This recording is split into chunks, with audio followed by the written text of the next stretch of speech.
Hello and welcome to BEVA's latest webinar on Entrepreneurs and Innovation, Building Your Resilient Culture. My name is Shona Welsh and I am your host for this webinar. I'll tell you a little bit about myself before we get into it. I'm a senior consultant with BEVA Innovation Institute and BEVA Learning Institute, both of which are part of the overall BEVA Global Management Group of companies. I myself am a lifelong entrepreneur, having been involved in lots of innovative projects in the course of my career, both in the public sector, the private sector, and also not for profit. I am a certified Chief Innovation Officer through the Global Innovation Institute, the organization that has designated BEVA the accredited learning partner, which I'll talk about in a few minutes. And I'm also the lead instructor for BEVA's innovation certification courses. So welcome to our webinar today. Where are we going to go? We are, first of all, going to talk about why you should care about innovation. Why is it so important to resilience and keeping your organization going, whatever sector you work in? We're going to talk in more detail about how to understand entrepreneurs. What are they and what their role in creating innovative cultures is. We're going to go through 3 steps to motivate and retain your entrepreneurs. And if you're still with me, I've got a bonus tool for you that I have created to assess the maturity level of your organization in the area of innovation. And then we're going to talk about the innovation certifications that BEVA offers. Now, I don't know about the rest of you, but I get super frustrated by free webinars that spend half the time trying to sell me something. So I want to be completely clear on what we're going to do today. The first half of our webinar is all about that content that I just went through and practical things that you can get started on tomorrow. Then you can decide if you want to contact us to receive your free innovation tool. Now, after I talk about that tool, that's the part when I'm going to start moving into discussing the really exciting innovation certifications we're just raring to go with. Now, if that's not for you, that's fine. You can leave the webinar at that point. In that case, we really hope the first half of the webinar was useful for you. And please do keep BEVA in mind for the future should your organization want to pursue becoming an innovative culture. And we certainly ask that you recommend this to others. So for those of you who do want to hear about the innovation certification, I promise it's not a hard sell. It's more just information and pricing so you can make some really good educated decisions for you. So that's it for anything resembling sales for about the next half hour to 40 minutes. So I hope that you definitely find this webinar of use to you. So let's start with why should you care about innovation? Well, the very simple reason you should care about innovation is your place in the market can be disrupted, making your products and services obsolete, including through privatization. So for those of you who are in government or other public departments, you may feel that innovation, not really a concern for you, but it is. Increased political attention to privatization has definite implications for how your department may need to pivot to prove its responsiveness to, or alternately, what happens when the government might move to make your services privatized. Then you would find yourself in a more competitive market situation. You know, one of the challenges that organizations have today is that while you're busy running your business with your products and services that are currently in demand, there are a lot of entrepreneurs out there who just don't have to worry about keeping their current business going while innovating at the same time. They can concentrate on innovation pretty much exclusively. And that is the biggest danger to existing organizations like yours. At any moment, some upstart can come along and completely displace you in the market. Now, that's not to say that once those entrepreneurs enter the market, they too won't be in the same position as you at some point. But the fact of the matter is, everyone needs to keep innovating to keep ahead of constantly changing markets, to stay tuned to customer demand so you can respond when you see the opportunities. And here's the issue. If you don't see the opportunities coming, you're going to miss out on them. And that is a perfect recipe for disrupting your business. Now let's look at a few quick examples of how innovation has completely transformed and disrupted aspects of our lives. Now, remember the phone? Those of you who are my vintage, you'll see on the bottom row, second from the right, I spent my entire teenage years with the phone attached to the wall, trying to get the longest cord I possibly could so that I could have some privacy. Well, the phone's gone through a lot of evolutionary innovation over the last couple of centuries, ending with this right now, basically a mini computer in our hands. So it's completely disrupted anything to do with phones. I mean, you go around the world, even trying to find a phone booth now, should you find your cell phone dead, is virtually impossible. Remember when we had door-to-door salesmen that would sell us the Encyclopedia Britannica and all those kinds of things? I remember owning a whole collection of those in the 70s, and that's how I did my homework. Well, Wikipedia completely with the internet has displaced that. And even at the beginning, Wikipedia wasn't well regarded, but there's a lot of fact checking, et cetera, that goes on now. And actually, I can attest to this. My children who are in college and university are absolutely are allowed to use Wikipedia as a resource. And at the beginning, you certainly couldn't do that. Remember sitting in our classrooms with blackboard and chalk and writing lines on it when we were punished? Well, that's of course gone the way of the dodo largely as well. Things like smart boards, etc., where you can do all kinds of cool things on the screen, not only in person, but in this lovely world we live in virtually as well. And of course, the classic story of disruption is Uber, right? So taxis are getting completely disrupted by Uber, and there have been protests around the world in almost every country about how unfair Uber is. It's not really that they're unfair, they're just disrupting the market. And this is what happened when taxi drivers got really irate, and this is in the city of Paris. There was looting, there were fires. This is how upset companies and industries can become when they're displaced. Now, a little bit tongue in cheek here, innovation can also happen in leadership as well. So, there was Barack Obama, the first Black president of the United States, certainly an incredible innovation. But wait, you know what's coming. Regardless of your political philosophies, the next president of the United States following Barack Obama was, of course, an incredible disruptor, doing things quite differently and breaking all kinds of norms. Some people love that, some people hate it, but whatever we're talking about, products, services, even leadership positions, we actually absolutely can be disrupted. Now, one of my mantras that I tell leaders that I work with in the field of innovation is you can't afford not to innovate if you want to remain relevant and resilient through turbulent times.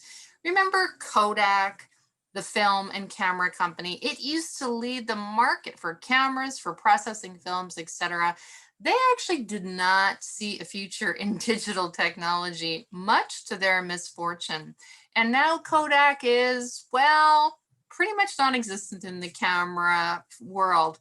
Now it's into other technologies like now, right now, even like blockchain, but its revenues are very small and it continues to struggle. So as we've seen, markets can change rapidly. New products and services can completely disrupt your current market, and you need to be prepared. Or you're going to end up like Kodak and the dinosaurs wherever they all went to die. Now, that's in the past. Let's take a look at two key examples of companies that have not only survived volatile markets, but they've thrived. We're going to start with Merck, which is one of the largest pharmaceutical companies in the world. In fact, it's number 5 in the top 50 of global pharma companies. And the reason I wanted to talk about Merck is because way back in 2010, the leaders were kind of worried. Maybe they were getting a little complacent. They weren't at number 5 in the top 50 at that time. And they brought in a consultant and ran an exercise to address what they thought was this complacency called Kill the Company. Basically, the kill the company exercise, and I have references at the end where you can look this up and learn a little bit more. The kill the company exercise is an exercise where you pretend, you gather your leaders or senior product development people, and you pretend that you're from the competitor. You're from Merck's competitor. And you go through this process of figuring out all the ways you can steal Merck's market share, its customers, and how you could actually put them out of business.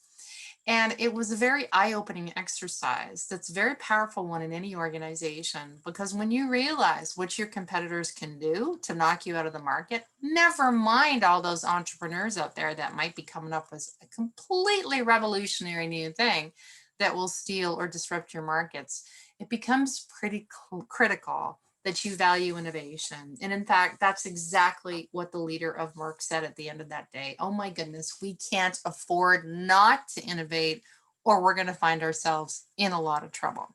So that's one little case study example for you. The next one is quite a bit older. And this is a company called Stora Enso, currently headquartered in Finland, but originally a Swedish company called Stora. And that's what I'm going to refer to it as, just for easiness. Stora, the originally Swedish company. Now, what's interesting about Stora is it is the longest existing corporation in the world. It has been around for a long time. In fact, the earliest stock certificate ever known, ever been discovered, was discovered in 1288, and it was for Stora, then a Swedish-based company. Now, it might be even older than that. We don't know. We've just found evidence in 1288 of the earliest stock certificate. Now, in 2020, Stora is devoted to this. It is the renewable materials company. It deals in pulp and paper, but it's very eco-friendly and very devoted to environmental issues. And so it calls itself the Renewable Materials Company. Now, as I've just told you, it's been around since, for sure, 1288. What do you think that Stora's core business was in 1288? Because I can assure you it was not renewable pulp and paper products. So think for a second. It's 1288. You're in Northern Europe. What might be in demand that will be your core business if you work for Stora? All right, some of you may have some cool ideas. Let me share with you. It was swords. It was sword smelting. Think about it. You're running around Northern Europe in 1288. You've got to defend yourself against, well, everybody. And swords was a really great core business. So how did they survive the next 700 years?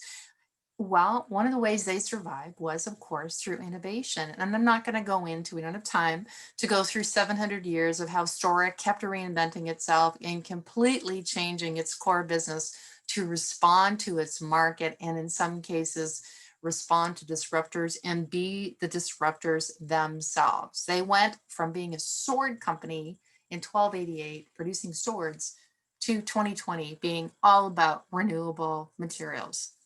So on the one hand, being willing to completely transform the markets you serve and coming up with innovative products and services is a key determinant of resilient. You've been around 700 years, you are pretty resilient. So the lesson here is that innovation equals resilience. So that's on the one hand. On the other hand, organizations cannot hope to be innovative unless they're prepared to pay attention to and support their innovative employees. Now, this is where the vast majority of innovative ideas come from. You know, and I know organizations are not some monolithic thing. They're made up of employees who have firsthand experiences with customers because they deal with them every day. And they understand intimately the things that you do well, whether it's customers or products. And they also understand the market opportunities that you're not currently addressing. These employees are the key to your resilience, and they're your internal entrepreneurs. And that's what's called intrapreneurs, because they live inside your organization versus being an outside entrepreneur.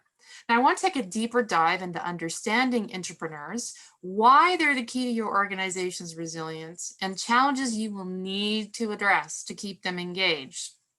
And then we'll end up with 3 things you can start doing tomorrow to accomplish that engagement. And I feel like I speak with a fair bit of authority on this, having been a lifelong entrepreneur. So let's take a deeper dive into that. What is an entrepreneur? Well, I happen to think they're inspirational, but let's get a little bit more concrete on that. Entrepreneurs are, of course, entrepreneurs who work within organizations. They are innovative employees who totally are devoted to moving ideas forward. That is what I lived for when I worked inside organizations as an entrepreneur. But I really, really liked being part of a team. I'm now an entrepreneur. It can get kind of lonely out here. So there was something about being part of a team and being part of a larger mission that they believe in that's really attractive to entrepreneurs. And in fact, they don't actually want to start their own companies. They want to take all those brilliant, innovative ideas and they want to give them to you. But we need to create an environment where they will continue to want to do that. Here's the bad news, and I'm going to actually end it with some good news after this section, but I want to talk about the bad news first. Is we actually disengage a lot of entrepreneurs. And again, I've worked corporate sector, corporate private sector, government sector, not-for-profit, and I had very similar experiences in terms of being disengaged as an entrepreneur. Now, the flip side of that, before it gets bad, is that actually I found a lot of organizations are quite fabulous at hiring entrepreneurial employees. They have things about innovation and entrepreneurship maybe on their website. They do job descriptions that talk about, oh, we want great ideas. And I find they're actually quite good at this. I know because I applied at a lot of jobs and was successful getting them based on how they attracted me as an entrepreneur. Now, the bad part of that is unfortunately this. Most organizations, in my experience and in the experiences of others I'll share with you in a minute, are very unskilled at engaging and retaining entrepreneurial employees rather. I cannot tell you how many times I created like 5-7 page business plans with a whole bunch of ideas to take to my final interviews, and I would get hired on the basis of those innovative business plans, and everybody was excited about it. And then almost the day I start, there was like, I don't think it was an organized effort for sure. I got blocked from a bureaucratic perspective on so many levels to actually implement those ideas. Now, there are some really good reasons why I got blocked from a bureaucratic perspective. It's not that I agree with those reasons, but cultures are really committed to their bureaucracies. So in their mind, blocking me was the right thing to do. There were rules, and by golly, you need to follow them.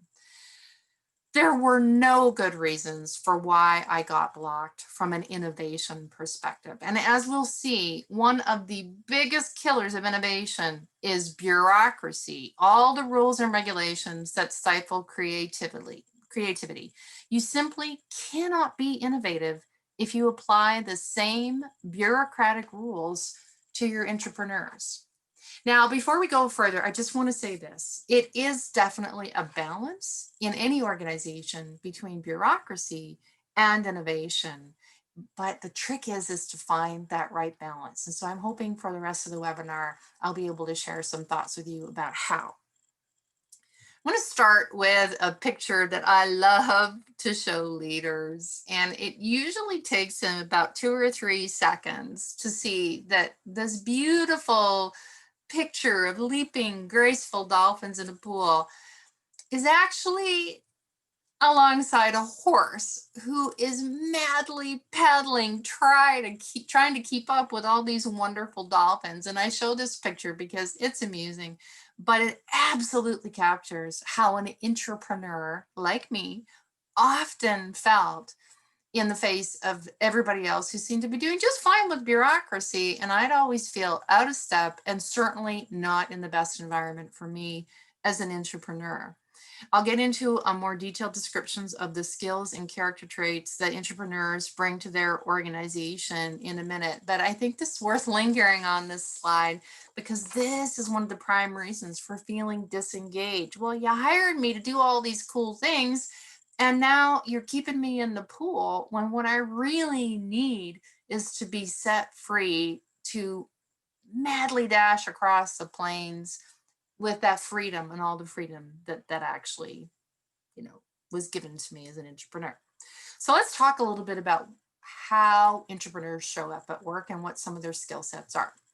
I'm going to do these as coins because our greatest strengths can often be the things that can be our greatest weaknesses, or certainly the most annoying things about entrepreneurs. So the first part of one coin about entrepreneurs is you need to know they are totally optimistic visionaries. They have got an idea a minute and can actually envision that finished product or service in their mind.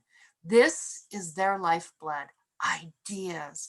And it's what gets them out of bed every morning. I got to tell you, it's what got me out of bed every morning as an entrepreneur. And now as an entrepreneur, that's exactly, I can't wait for Monday mornings so I can try out some new ideas and get going on them. One example of this is I had one highly entrepreneurial manager on a team that I used to have. It was part of a corporate training team, and she could turn anything into a course idea. So one day at a meeting, her colleague showed up with a picture of an origami creation, you know, that folded Japanese paper art form. And this person had made some kind of animal, showed the picture to my entrepreneurial manager. And the first thing my entrepreneurial manager said was, okay, let's turn that into a course. Let's get her doing an origami course. And her colleague, not an entrepreneurial employee, turned to her and said, gosh, not everything needs to be a course. And there it was, you know, that clash of more bureaucratic people versus entrepreneurial people. Entrepreneurs see an idea in everything and they're totally optimistic they can make it happen. Now, the flip side of that is that they are action oriented. Now, that doesn't sound like it's a bad thing, and it really isn't. But just like the story I told you is when I would get hired based on a 7-page, you know, plan I had and then didn't actually get to make that plan a reality. This is very frustrating. Entrepreneurs, we are action oriented. We're not kidding. When we tell you our ideas, we actually want to implement them. And the very fact that you hired me leads me to believe that you actually want to implement them too. So where it becomes annoying is maybe not so much. And again, the good news is we're good at attracting them, but we're not so great at engaging them and keeping them interested. Look, as entrepreneurs, we know that not every idea is going to be a good one.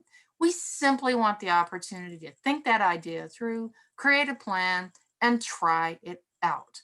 So one of the most disengaging things that happens to an entrepreneur is constantly advancing ideas and having none of them acted on or even discussed in any meaningful way. That is your first block to innovation. Okay, so they're optimistic visionaries. The flip side of that coin is they're action oriented. Next coin, they are incredibly self-motivated. As I said, getting out of bed in the morning, what gets entrepreneurs out of bed in the morning is that opportunity to generate and try out ideas. You seriously do not need to worry about these employees being motivated to come to work in the morning or motivated to come up with new ways of doing things, streamlining operations, whatever it is. They are inherently self-motivated to do so. And there's a lot of stuff we hear about as ways to motivate employees. You know, we've all been to those courses, employee engagement and all that stuff. This is not an issue with entrepreneurs. The chance to create is self-motivating on its own.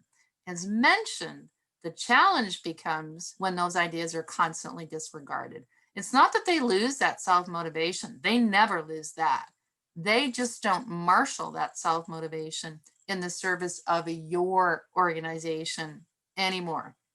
They'll do their jobs all right, but you will lose all of what we call their discretionary energy, that extra stuff they put into their jobs, because they'll start to be unwilling rather, to share their ideas anymore after a pattern of ignoring them emerges. But the good news is they are totally self-motivated.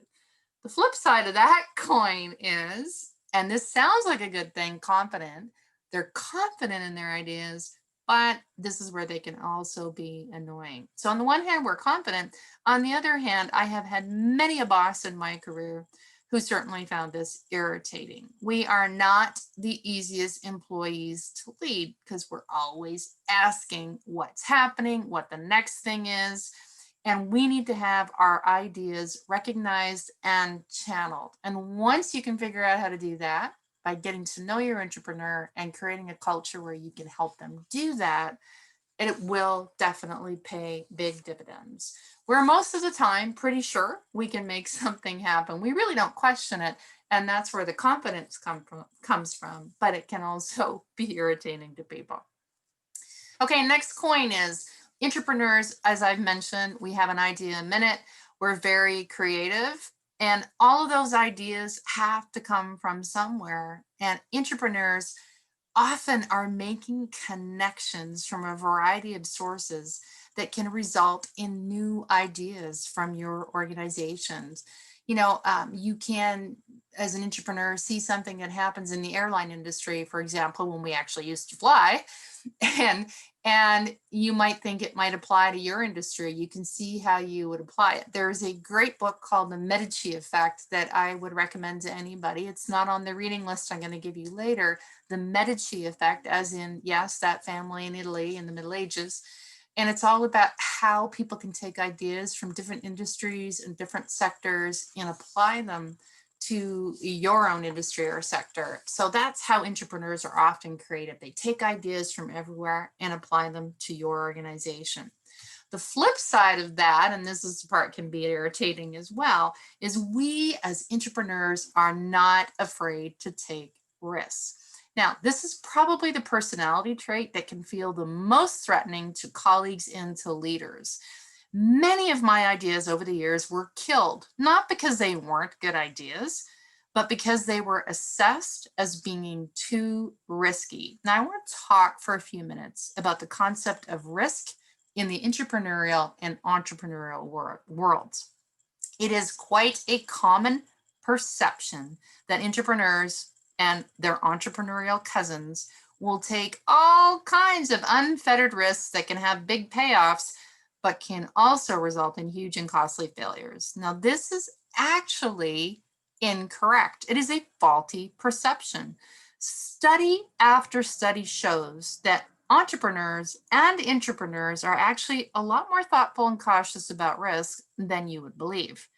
While we don't have time to go into all the details, like there's a lot of, again, research you can see on the reference page I will show you, the reality is we're pretty good at taking managed risks.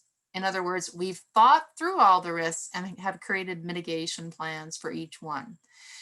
The majority of successful entrepreneurs, including people like Bill Gates, Google's Larry Page, and yes, even Steve Jobs, spent a great deal of time in the inception of their companies before balancing risk with stability in other areas. They offset the risk they were taking in one area, in other words, by doing very predictable and safe things in other areas. And that is the essence of smart innovation for organizations. Provide a sense of security in one or multiple areas. It gives you the freedom to be original in another. I am not a totally fly by the seat of my pants entrepreneur. I know what the risks are. I think them through, and then I present my well thought through plan. So I'm going to give you an example from my career. Me and two other leaders came up with a plan to partner with an international company, not in our own country.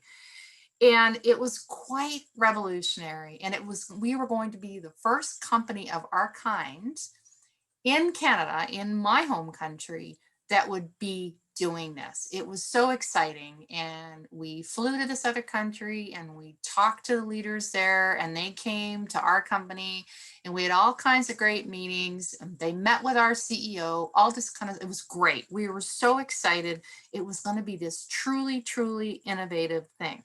But here's the lesson. Risk is in the eye of the beholder. And if your beholder, in this case, our CEO, won't accept any risk, which is, by the way, completely unrealistic. You will never find an idea that has no risk at all.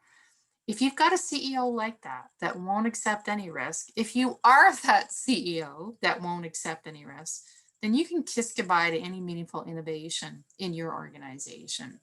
So what happened in our situation is we thought we were ready to sign on the dotted line. And the CEO came back to me and my two fellow leaders and said, what other companies like us are doing this?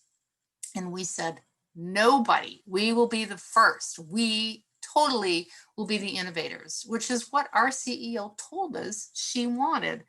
And in the end, she said, I just can't take a chance on this until you tell me 3 other examples of people who have done this well. Well, we couldn't. That's the point of innovation. That's the point of being first to market with a product or service. So she turned down the opportunity. 2 years later, our main competitor is working with this partner in that other country, and they're doing really well. Thank you very much. This CEO talked a good line about being entrepreneurial and innovative. When it really came down to it, could not bring herself to take any risks. So moving on, the next coin of entrepreneurs is they are generally good communicators. Now, I say this with a bit of a qualifier. Sure, some are totally great communicators right off the bat in their career, but my research, as well as personal experience as an entrepreneur, has taught me that this is actually something that tends to evolve over time. So for example, when I was first starting out my career in my early 20s, I was definitely an entrepreneur by nature, but I hadn't yet honed the all-important skill of being able to influence others without actually having any authority at that point. I mean, I was full of energy and ideas, and I was sure other people would be excited about them, and charged ahead on several occasions, only to get slapped down by the powers that be. And in the end, that was probably appropriate. They were good experiences that taught me I had to be a little more measured and strategic about how I communicated my ideas, how I gathered support, and how I got leaders on board. But over time, I became a much better influencer and therefore a much better communicator of my ideas. Now, I'm not saying this guarantees success, it doesn't, but it does give ideas a better chance of being heard by leaders. And it certainly made me less annoying to others when I got better at communicating, that's for sure. And I also thought, gosh, when I move up, the corporate ladder or whatever, the leadership ladder, when I become a senior executive, I'm going to make this stuff happen. Well, it didn't quite happen that way either. That's the story for another time. Okay, that leads me to the flip side of the good communicator entrepreneurial coin, which is we are curious and inquisitive. Because we've always got ideas buzzing in our head, we ask questions all the time. And this can get extremely annoying to our colleagues and supervisors. And I need to tell you, we are genuinely not trying to be annoying. We are just trying to understand a certain product, a certain service, a certain process, because if we're going to innovate, you first need to understand the current situation, what's working, what's not working, what could be improved. And this is probably the most annoying aspect of entrepreneurs. They're somewhat like 4-year-olds who are constantly asking, why? When you understand the why behind products and services and processes, whatever it is, you now have the tools to figure out a different how. And again, on the other hand, we ask all the whys and we're annoying, but figuring out the how. I remember going overseas to lead a department in like the other side of the planet, completely different country, completely different culture. And I spent the first few months just asking a lot of questions as the leader of that unit because there were so many things that were in place that made absolutely no sense to me. And even when I asked about them, some of them didn't make sense to me. But after about a year living in that culture, all of a sudden, some of them started to make sense to me. This was a really great experience for me as an entrepreneur because it taught me that sometimes you have to dig a little deeper to really understand the why. Okay, our last entrepreneur coin is all about dedication. I talked earlier about self-motivation. Entrepreneurs can be among your most dedicated employees. They adopt your organization's mission as if it were their own. They treat your business like it's their business. And I can totally attest to that because that was me. They live and die by your success. And this is what makes them among your most valuable human resources. And also your most tenacious, back to the constant questions. Most of the time, you don't have to worry about them getting their work done. They'll get it done and then some. And in these strange pandemic work from home days, your entrepreneurs can be some of your most productive employees. So dedication is never the issue, as we'll see, engagement is. And finally, the flip side of the dedication coin is, I told you earlier, we're action oriented. We are results oriented. Once we've got an idea and our organization actually approves it, we're all in. We want our vision to come to fruition. We want it to be successful, and we want the organization to be successful right along with it. But the dangerous part of being results oriented is that when they're slow, or leaders abandon initiatives halfway through, which happens a lot because we live in a world so focused on short-term results, entrepreneurs can become highly disengaged. I once spent 18 months re-engineering a division. I was hired to do exactly that too.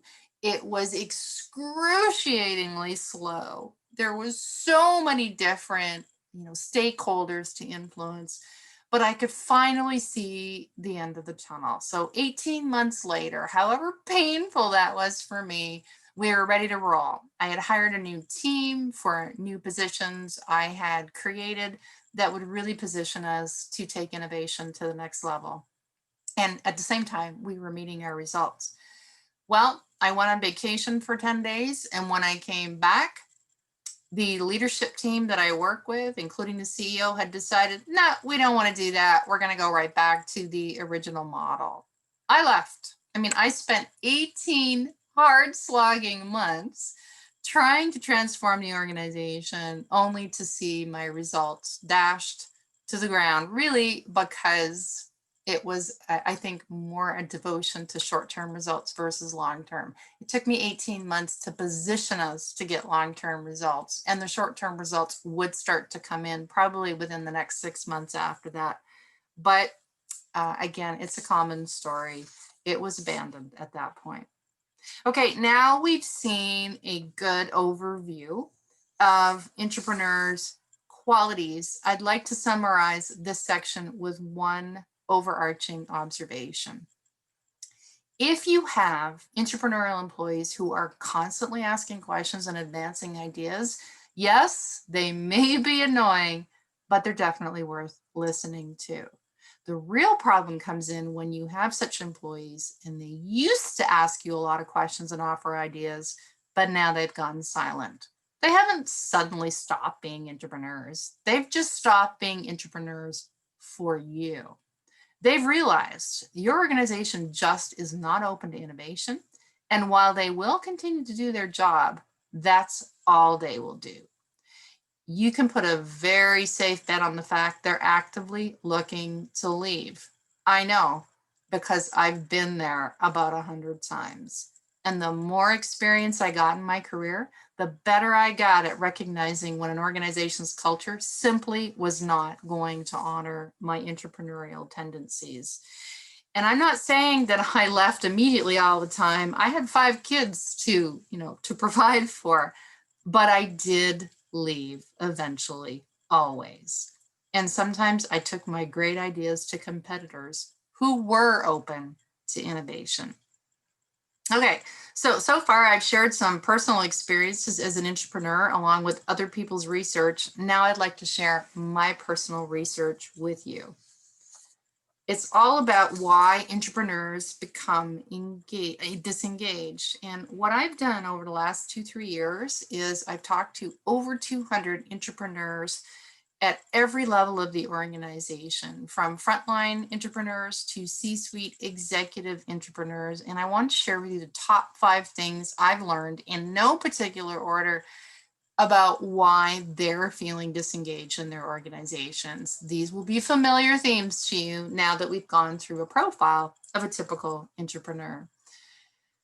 All of them complained in some way, shape, or form that they were not being permitted to take action on the things they were hired to do. Remember, I said to you, I frequently got hired on the strength of my ideas and my 3 to 5 year plans, and then got frequently blocked from doing any of it. Secondly, they get really frustrated with micromanagement and multiple and repeated approval levels. I remember even as a senior leader, I got a budget approved for a particular project one year, and it wasn't a huge amount of money. It was $400,000. So in the scheme of our, corporate operations, it wasn't that big of a deal. So in my world, hey, I got approval for a $400,000 budget. I'm a leader. Off I go. Well, I got my hand slapped because I was advertising for a project manager for this, a part-time project manager for this project. And I got held in my boss's office, and this was going to be about $50,000. And he said to me, "What is this?" And I said, well, "This is the project manager for that big $400,000 project." He said, "Well, you didn't get it approved." And I said, "Well, I got the 400,000 approved." He goes, "That's not how it works here. You must get every single expenditure approved." And I just looked at him and I said, "Well, I've been doing this for 25 years. I think that's why you hired me. If you don't trust me to make the judgment calls on a $400,000 budget I already got approved, I don't think this is the place for me." This is just one example of the kinds of bureaucratic micromanagement that can disengage entrepreneurs. Don't worry, I'm going to talk about how you can solve that problem with really not changing your culture very much. Third complaint I got from these interviews is that their ideas are frequently turned down as too risky, even when the risk is minimal or mitigated. And you already saw that in the examples that I gave you of a profile of an entrepreneur, but this comes up a lot, is like people just aren't willing to take even appears the smallest risk. 4, questions that I ask don't get answered or are met with hostility. Now, remember I mentioned we can become annoying as entrepreneurs because we're always asking, why, why do we do it this way? Why do we do it that way? And I love that old quote from the book Crucial Conversations, if you've ever heard of it. Again, it's not on your reading list, but the one thing I took away from that book that stays with me forever is that when you're feeling annoyed with an employee, don't get furious, get curious. In other words, turn off the anger and start getting curious about why they're asking the questions and what's the idea behind it. But again, these entrepreneurs that I interviewed were complaining about this as well. Their questions don't get answered or they're met with hostility. And the final top 5 thing I heard from all these 200 plus entrepreneurs is, as we saw earlier, the results are just too far off or too slow. I'm back to the example I gave you where it took me 18 months, 18 painful, slow moving months to re-engineer a division, only to have the leaders yank it before we even got started. So that's what my research has actually backed up, is all the profiles I told you about with regard to entrepreneurs. All right, so all of that was the background and the bad news. Now we're going to talk about the good news, how to re-engage your entrepreneurs, assuming they are still in your organization. The really good news is that even if your entrepreneurs have become disengaged, they're actually relatively easy to re-engage with 3 low cost to no cost strategies.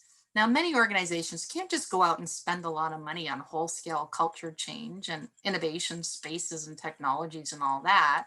So I want to talk to you about the three things you can do tomorrow to begin your innovation journey and engage and re-engage your entrepreneurs. And those three things are space, time, and money, or freedom rather. I'm thinking about the money comes from all three of these things. Okay, let's start with space.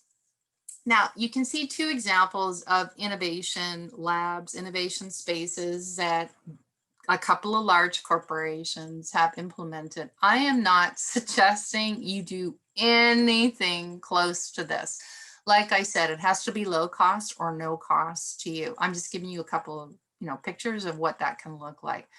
It could be as simple as just devoting a meeting room, a classroom, some place that maybe is being used right now, but you're going to devote it to have it be an innovation space. Why is having an innovation space so important to create innovative cultures?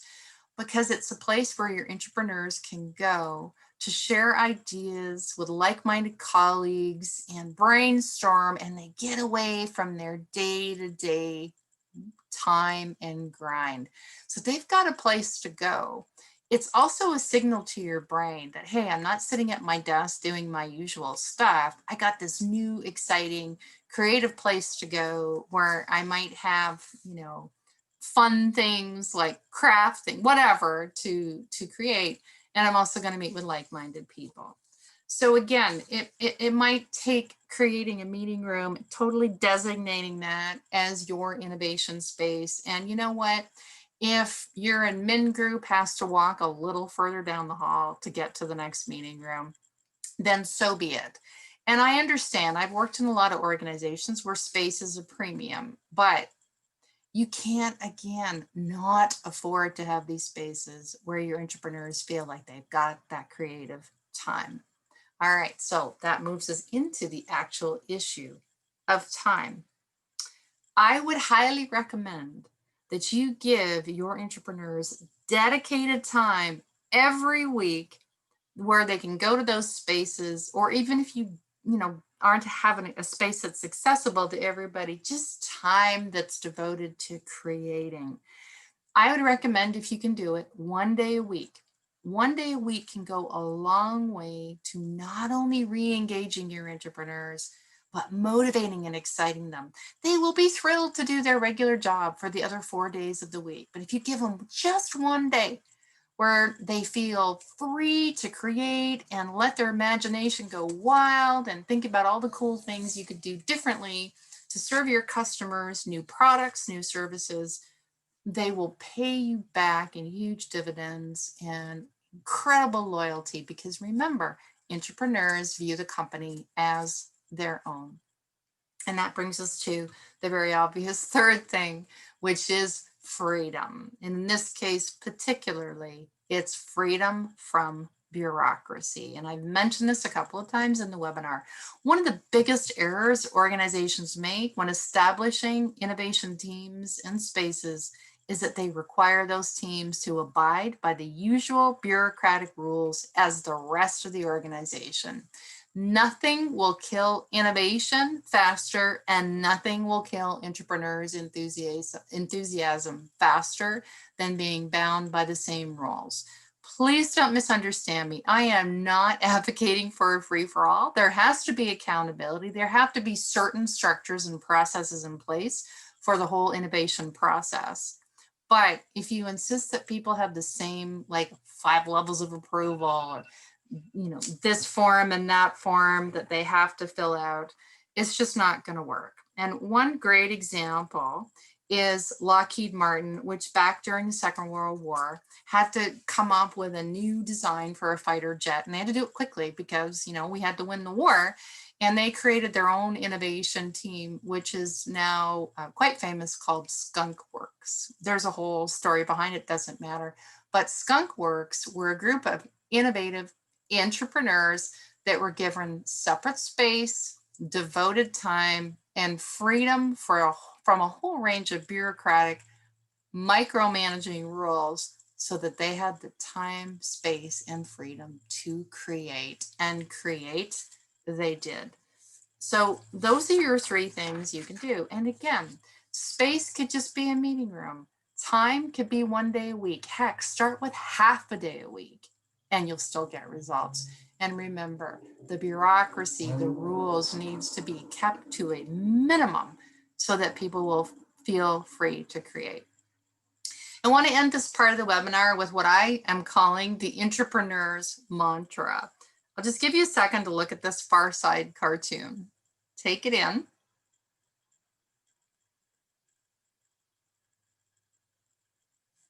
Now, if you haven't noticed, looking at this, there's an auditorium full of cows and there's one lone horse in the front row, and the cow speaking says, okay, now all in favor say moo, which will be, you know, everybody, and all opposed say nay. And this horse is looking around thinking, oh my goodness, like it's just never going to work.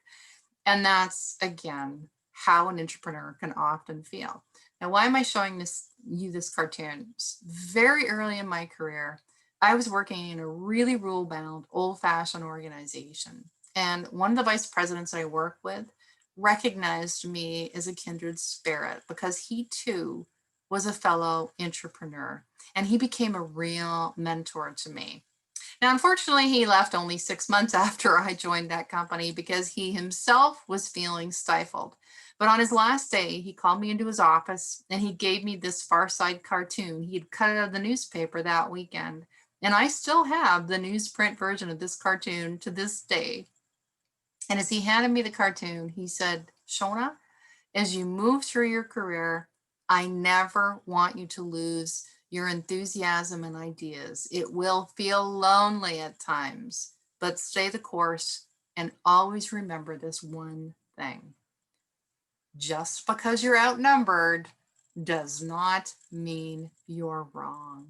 This is what I call the entrepreneur's mantra. It has been my mantra these last 30 years. There have been many times in my career where I have felt outnumbered, where I would diligently write detailed business plans for innovative ideas only to have them ignored. And then when I left, lo and behold, someone would be assigned, usually at a way higher pay grade than me, to implement the very ideas I had advanced.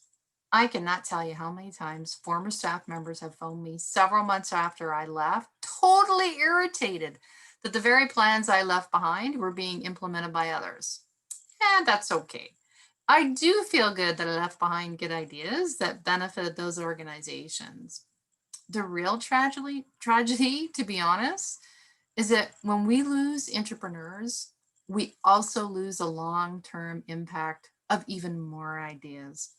I got to tell you, I would have happily stayed forever at certain organizations where I worked if I had felt that the leaders would have at least listened to me. I would never have started my own business because I like being part of something bigger than just myself. And many entrepreneurs turned entrepreneurs will tell you exactly the same thing. Okay, you've stuck with us this long. I'd like to offer you a bonus tool. It's something I developed called the Innovation Maturity Reflection Tool. And it is just a little questionnaire. It helps you reflect on your organization's innovation maturity level in about 6 different areas. It is not a scientific assessment by any means, but it does allow you to reflect on, like I said, the different innovation maturity levels. And it is based on the Global Innovation Institute, or GINI, their Enterprise Innovation Architecture model, which has, as I mentioned, six key elements. Now, if you're interested in receiving this, I would be happy to email it to you. Here is my email, shona.welch@bevaglobal.com. My phone number here, 705-715-6106, or toll free at 1-877-669-7347 at extension 262. I would be happy to share that with you. I mentioned there are references and resources at the end of the educational portion of this webinar, and there they are.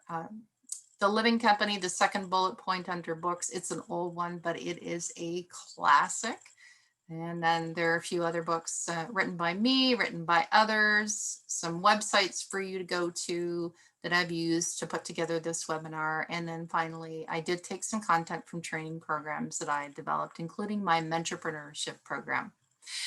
Okay, for those of you who don't want to hear about the certification, innovation certifications, I'm going to go into that next. So I guess you could call it the sales portion of this section. And I thank you for staying with us. And I hope you've learned some really interesting things. If you're interested in learning more about our innovation certifications, then hang around because I'm about to go there. First of all, BEVA has created a partnership, formed a partnership with Genie, the Global Innovation Institute, which is the world's leading professional certification, accreditation, and membership association in the field of innovation. And as far as BEVA is concerned, we are one of only 2 authorized training providers through Genie in Canada. So there's only 2 of us. The first one's in Calgary, and we are the first provider in Eastern Canada here in Ontario. So we're really excited to get going on this. The innovation certifications that we offer include first the Certified Innovation Strategist, which I'm going to talk about in a few minutes. I'll talk about all of these in a little more detail. And our next prep course for the CINS, the Certified Innovation Strategist, is actually beginning November 9th, 2020. If you are watching this webinar and it's not 2020 anymore, some of you are saying, thank goodness, please don't be afraid to get in touch with us. We're running these courses all the time. So next one is November 9th, 2020. Our second innovation certification, and again, I'll explain it, is a Certified Innovation Professional, CINP. Next, the Certified Design Thinking Professional, CDTP. The Certified Chief Innovation Officer, CCINO, that is my particular certification through Genie. And then one, I'm not going to spend any time really talking about this in detail, but we are also at BEVA an authorized innovation assessor. And that means that, you know, when you become mature as an innovation organization, you can bring BEVA in to assess you and give you this official innovation certification. And depending on your markets, this may be really important to you in the future. So I'm going to spend a few minutes talking about each one of these certifications and just give you a little more information and also some pricing. So we're going to start with the Certified Innovation Strategist. And here's the lovely little seal on the left-hand side that you get to put on your resume, on your signature line, in your email, on your cards, whatever it is you're using these days. So I'll just talk really briefly about what do you learn in the Certified Innovation Strategist prep course. Well, it's intended for senior business professionals who serve as or intend to be in the future an innovation strategist for their organization. It provides recognition of business leaders who have been able to demonstrate an advanced understanding of key topics related to innovation strategy, business model innovation, customer service experience innovation, and opportunity promotion. So what are some of the topics that we cover? Oh, pardon me. If you have less than 4 years experience, you probably want to look at the Certified Innovation Professional, which I'll talk about next. So core topics in the CINS, Certified Innovation Strategy, are as follows. Now, this is a 24-hour course we hold virtually in 8 sessions of 3 hours each. We talk about how to work on the long-term resilience of your organization. We teach you all about what are innovation pathways and vehicles. There are numerous pathways and vehicles. What are the best ones for your organization? We'll talk about how to create innovation portfolios and create a portfolio mix. You'll understand the concept of need finding, which basically is just going out to your markets and identifying unmet needs that you and your organization could fill. We talk about breakthrough innovations and products, services, and customer experiences, what those look like, what are all the elements of those. And we also will spend some time instructing you on how to develop effective business plans and then, of course, present them. You can have the best business plan in the world, but if you're not presenting them well, it doesn't matter. So if I could sum up the Certified Innovation Strategist, CINS, it will help you become a strategic innovation thinker. You will develop the ability to see innovation as a strategic tool for the resilience of your organization. You will become a leading advocate for the customer experience and their values. So you'll start to deepen your focus on market pull and on solving real market challenges. This will definitely drive deeper engagement of customers with your brand. You'll learn how to effectively discern market needs and define what is next, including emerging trends and scenarios. And you'll learn to become a champion of your organization's own, what we call true north, which is developing the ability to take a look at how you're developing new innovation and maximizing its overall impact on the markets and the business. So that's the Certified Innovation Strategist in a nutshell. 24 hours, 8 sessions, 3 hours each. Does not include the certification exam. I'll talk about all of that at the end. Your price for this 24-hour course is $2,500 plus HST or GST, depending on what part of Canada you live in. And if you live outside of Canada, this actually doesn't apply to you. However, for our November 9th course coming up, we're prepared to give you a discount for being in this webinar, and we'll offer it to you for $2,200 plus HST, GST if you register by November 4th. So that is a Certified Innovation Strategist. Let's move on to the Certified Innovation Professional. Again, you get this lovely, lovely little badge if you end up qualifying. Now, the Certified Innovation Professional is Genie's recognition of working professionals who have demonstrated an advanced understanding of key topics related to business innovation and innovation management. It's intended for frontline professionals and mid-managers who have little or no experience working directly in innovation. So you could see why this would make more sense. If you don't have a lot of innovation background, you don't want to do the strategist, you want to do this one because it gives you the full background. It also, if you do have significant innovation experience, it's a good way for you to prove you've got knowledge and mastery. This is the longest course. It's 32 hours, which we do in 11 sessions of 3 hours each. The last session is only 2 hours. And here are the core things we address in that course. Fundamentals of innovation. Like I said, if you've never encountered it before, we give you all the basics. We talk about imagination, creativity, ideation, and brainstorming. Why are those things that lead to innovation? How do you engage your entrepreneurs in doing that? We'll talk about how to drive innovation projects inside businesses. You'll get processes and strategies to do that. As a certified innovation professional, you'll learn how to use research and market insights, and you'll be able to show other people how to do that too.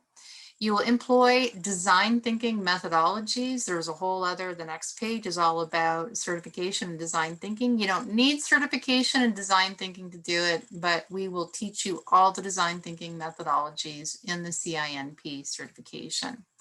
You'll learn about intimately the innovation management processes, how to make it work in your organization, and different roles of innovation program and project leaders. What does that look like? You know, how do you need to show up in those two different roles? You will learn as a CINP how to become the driving force in your organization for new levels of market connection. You will definitely learn to see the world with new eyes, how to hypothesize and test ideas. You will definitely become the organizational catalyst for what's next, and you'll develop, I guess, a deep appetite for finding new and better ways to deliver customer value and experience, and you'll just become really deeply attuned to your markets, which is the essence of innovation. Your cost for this 32-hour prep course is $3,200 plus HST or GST. And again, I'll talk at the end what value you get for this money. It's not just a course. There are other things that you get in all of our certification courses. So that is a Certified Innovation Professional. If you're looking to get into the innovation world, this is the place for you. This is where you want to start.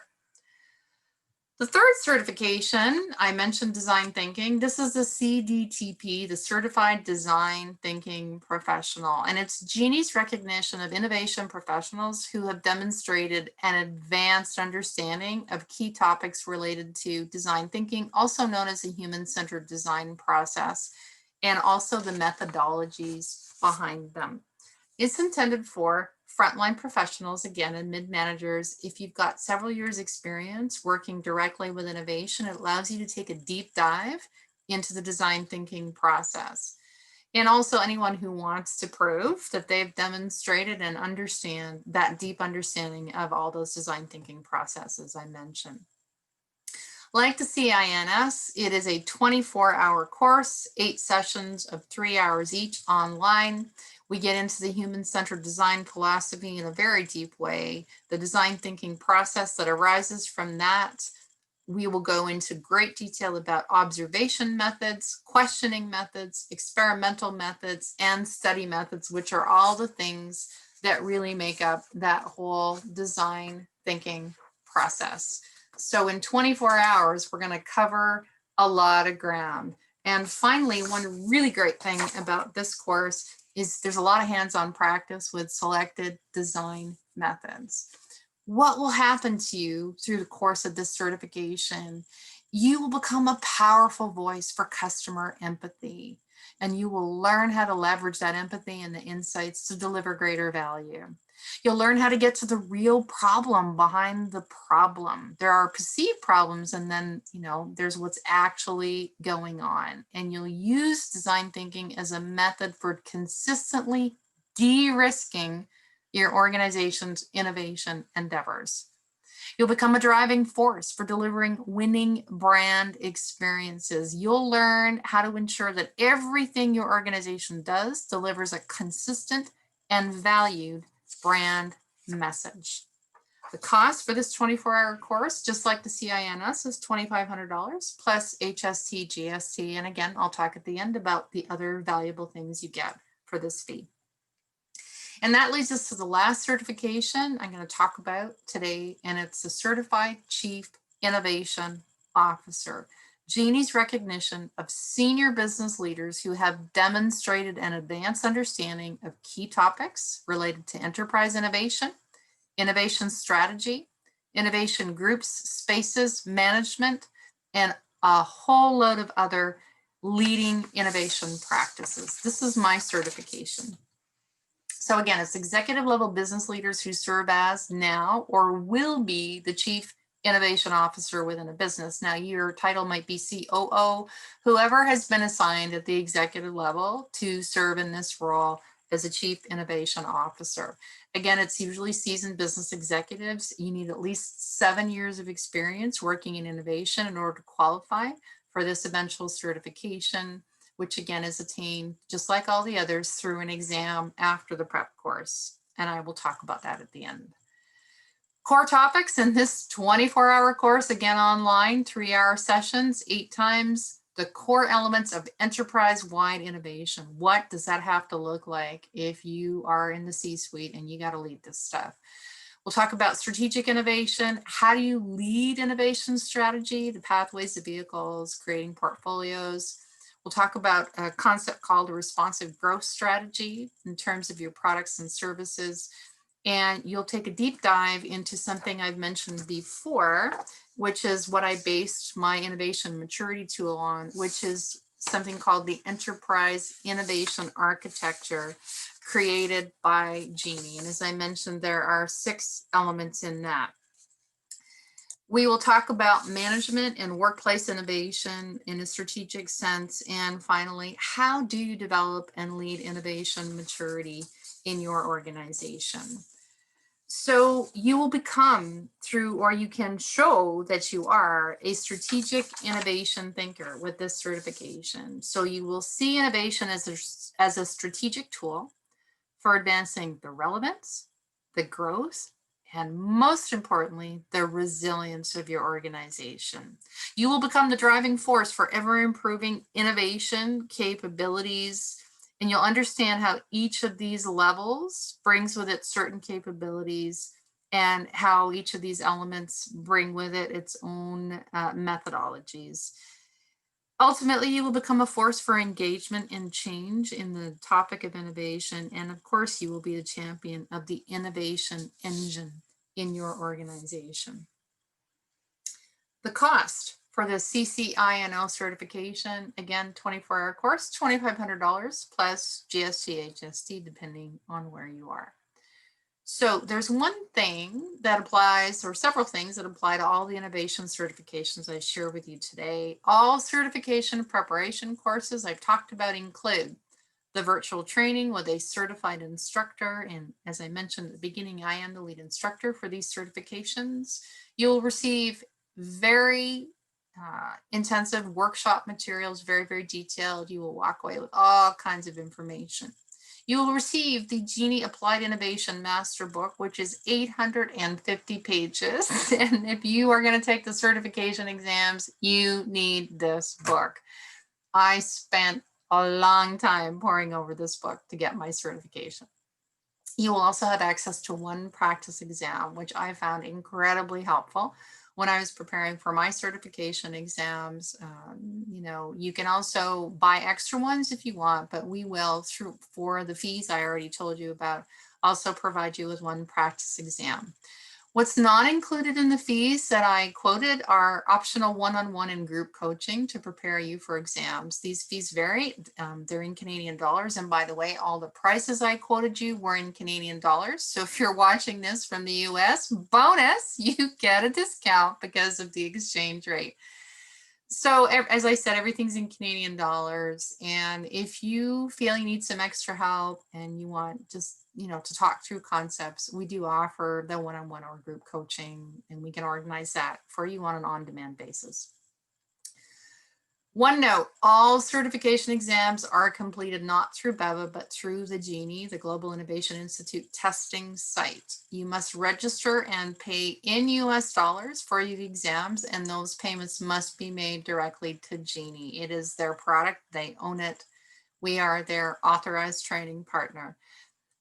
Each of those certifications I talked about has a different cost. So because those vary, you're going to have to go to the Genie site, and they do change from time to time. And we're happy to share those costs for you. It always just depends on the exam. So that in a nutshell is the innovation certifications that we offer through BEVA.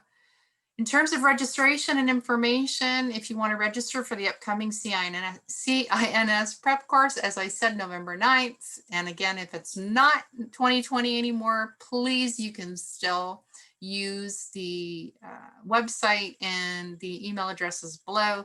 If you are interested in registering for CINS November 9th, here's the website. It's your direct link. More information about courses and at these emails and at the BEVA Innovation Institute website. I want to thank you very much for your patience and staying with me today. And we are looking forward to seeing you at the BEVA Innovation Institute, and I look forward to meeting you. Thank you so much for spending your time with us today.